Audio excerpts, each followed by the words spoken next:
السلام علیکم ورحمۃ اللہ وبرکاتہ جی، آپ کے دو سوال ہیں۔ پہلا سوال کہ ختم دلوانے والے کہتے ہیں کہ ہم بسم اللہ کیوں پڑھتے ہیں؟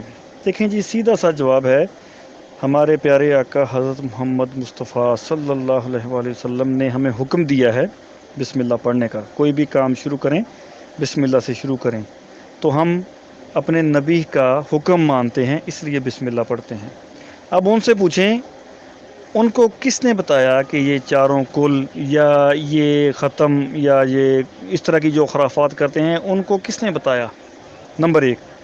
نمبر دو، کیا یہ جو ثواب کا طریقہ ہے یہ نبی کریم صلی اللہ علیہ وآلہ وسلم کو نہیں پتہ تھا؟ توبہ نعوذ باللہ، یہ ان کو کہاں سے پتہ چل گیا جو ہمارے نبی کریم صلی اللہ علیہ وسلم کو پتہ نہ چل سکا اور صحابہ اکرام کو پتہ نہ چل سکا؟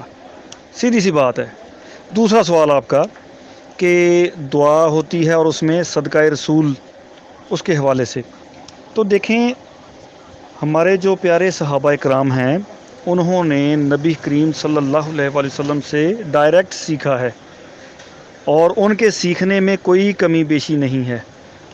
تو کیا نبی کریم صلی اللہ علیہ وسلم کی وفات کے بعد صحابہ اکرام کو نہیں معلوم تھا کہ توسل رسول جائز ہے؟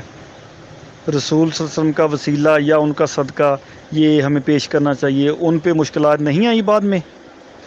اگر ان کو نہیں معلوم تھا تو کیا یہ جو صدقہ رسول مانگتے ہیں ان کے پاس علم ان سے زیادہ ہے؟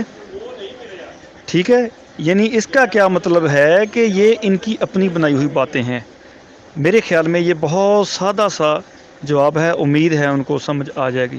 واللہ تعالی عالم۔ السلام علیکم ورحمۃ اللہ وبرکاتہ۔